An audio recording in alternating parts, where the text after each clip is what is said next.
Welcome to Minerva. I'm Jo. If you've not met me before, I'm here to do some sewing tutorials, and I'm really concentrating at the moment on doing tutorials for absolute beginners. So I want to make sure that you can sew projects and move your way up the skill level so that you can choose some really great projects in the future. Today we are looking at the most basic thing that you can look at, which is how to sew a seam. Obviously, if you buy a pattern and you get some instructions, it says sew the seam, put the right sides together and sew. But of course, if you don't even know what that is, then it's really hard to get started. Let's have a look at the very basics of what a seam is. A seam is when you put two pieces of fabric, so you want to join two layers together, and you put the two pieces of fabric right sides together and you sew the layers together, and that's called a seam.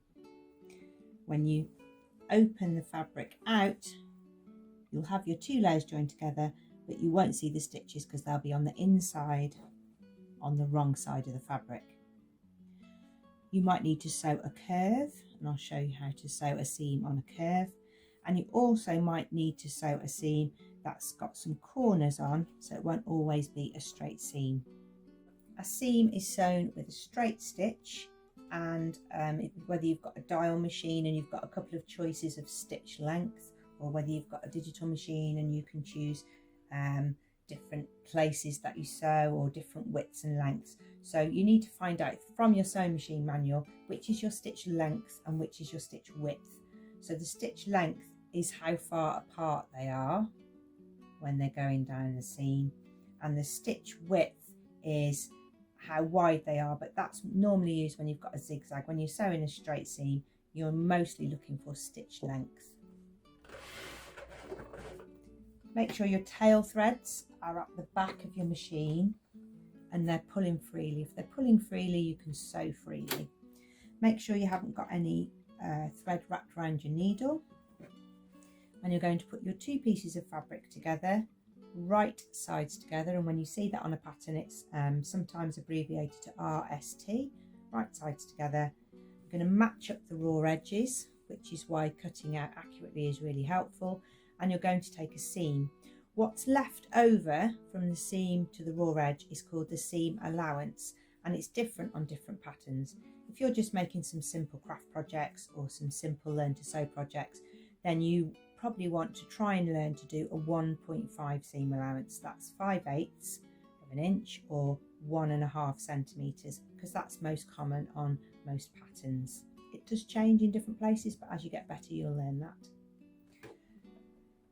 When you put your fabric under the foot, you need to put the foot down, and you need to make sure that your needle, when you insert it in by turning the hand wheel, is 1.5 centimeters from the edge of the fabric.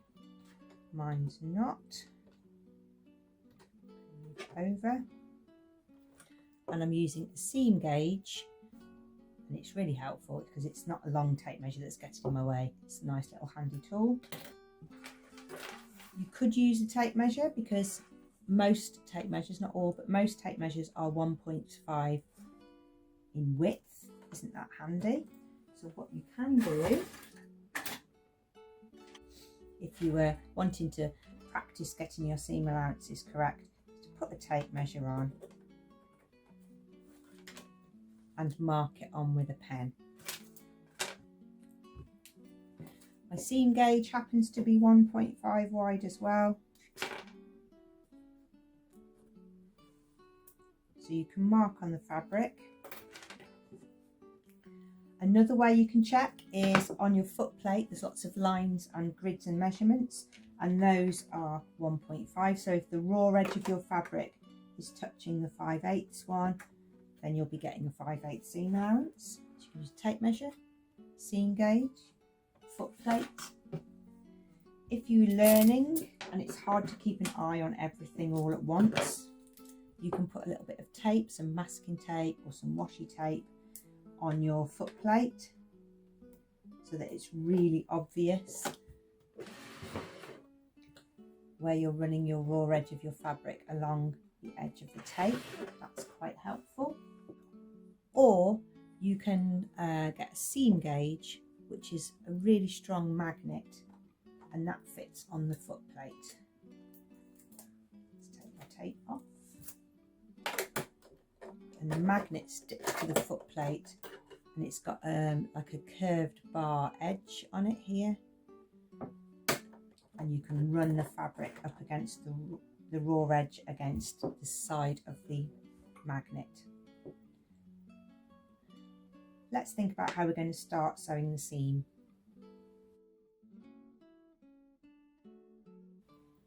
Okay, so I've got some marks here where I've drawn it on. I've got my seam magnet there, so I'm running the raw edge of this fabric up against this little bar here. So here's the bar. I'm going to start my seam and every seam with a forward and back stitch. So I'm going to go 2 stitches forward and 2 stitches backwards over the top of them, and that locks the stitches, and that's called back tacking. And you want to back tack at the start and the end of every seam that you do.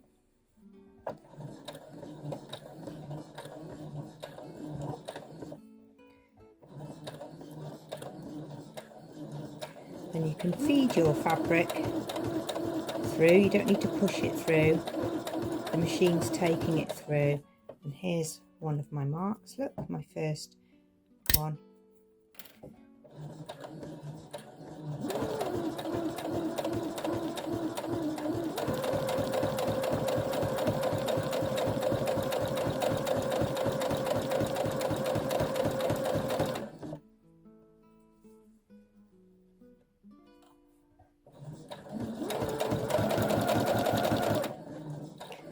And a common error with a seam allowance is that the end scoots off. So as you're coming towards the end of the fabric, it sort of kicks in or kicks out, and you need to keep it at that 1.5 so that any pieces you're going to put against that fit.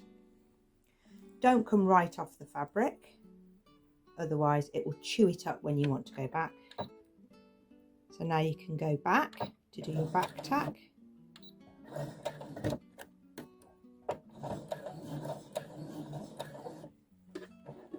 Lift the hand wheel, lift the foot, and release your piece of fabric.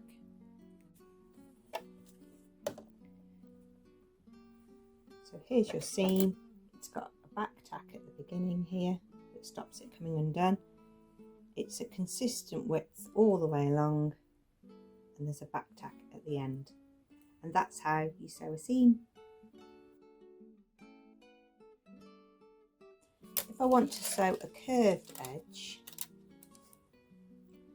then I'm going to pin my pins vertically, because if I pin them straight, because they're putting pressure before the pin on the pin head and pressure after the pin on the pin tip, sometimes it sort of distorts your curve. So when I pin a curve, I pin it vertically.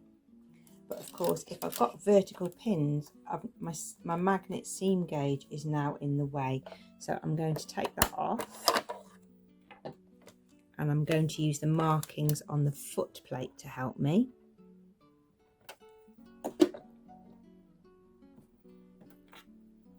And I'm going to check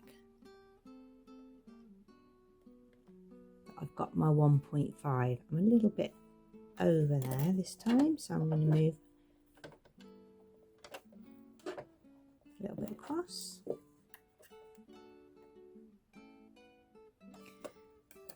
And this time I'm going to use the tape on the plate, because that won't interfere with my pins.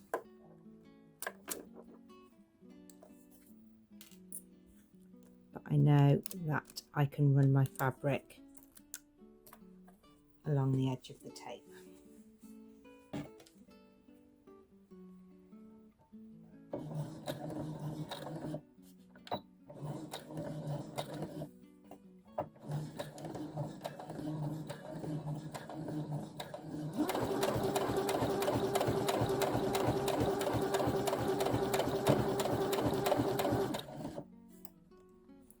Don't sew over pins because it makes a weak stitch where it's jumped over the top, and also you can break your needle when you hit the pin.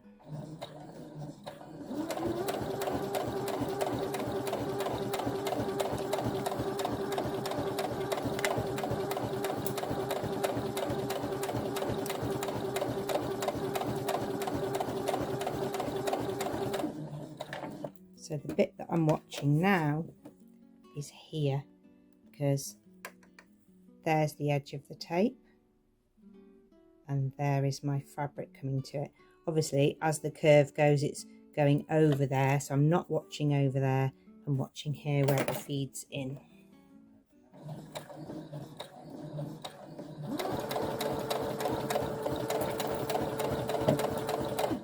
And I'm trying to keep it really accurate at the end, which is slightly more tricky. I don't want to go right off the end of the fabric because it will chew.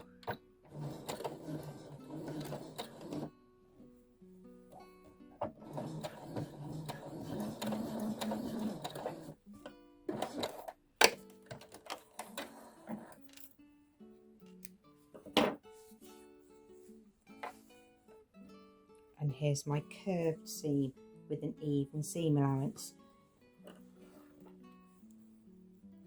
Back tack at the beginning, the same distance all the way, even though we're on a curved edge, and a back tack at the end. That's how you sew a curved seam. If you're sewing something that has a corner, like a pillowcase for example, or a cushion cover, then you need to know where 1.5 centimetres from this raw edge is and where 1.5 centimetres from this raw edge is. So you don't need to do it necessarily all along the seam, but you do need to mark the corners. So here I need to pivot,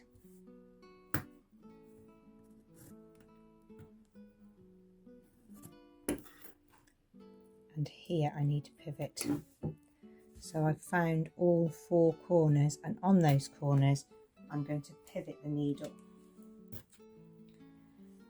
Just a little tip from experience, try not to start your sewing in a complicated place. It sort of feels like you should put it right at the back on the seam or right on the shoulder, but there you've got layers of fabric, or in the corner you think it's hidden, but it's actually easier to start on a nice straight piece, because then you can blend in your stitch line when you come back round. So although that looks like a really nice neat place where you'd want to keep your seam uninterrupted, it's also a fantastic place with no interruptions or tricky bits to blend your seam line back in. Back tack.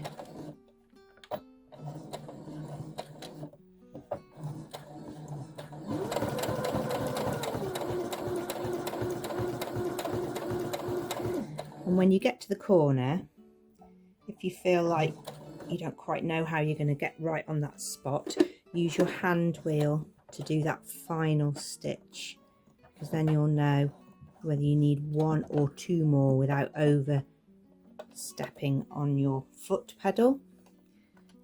Have the needle down by turning the hand wheel, lift the foot up, turn your work, put the foot back down again,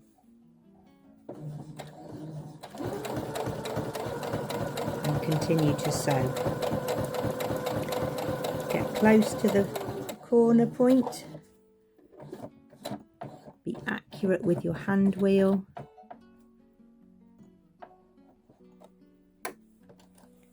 turn, foot down, continue to sew.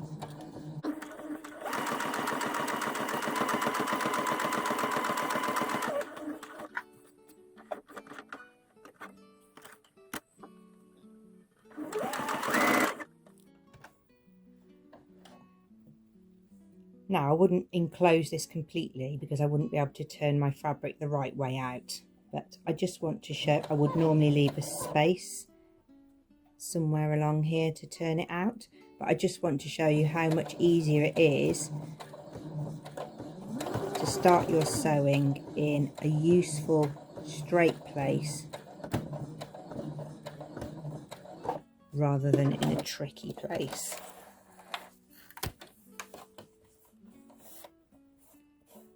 Because then you can easily blend the stitch line in and you haven't interrupted any tricky places.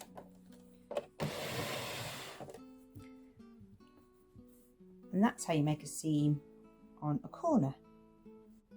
I hope that's helpful if you're an absolute beginner. I learned to sew for my family, which is a real privilege. But if you're looking to learn to sew right from scratch, then you need to know all the really basic things that sometimes sewers assume you already know.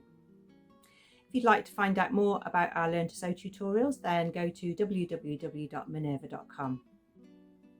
Thank you very much for watching. Do call in again soon.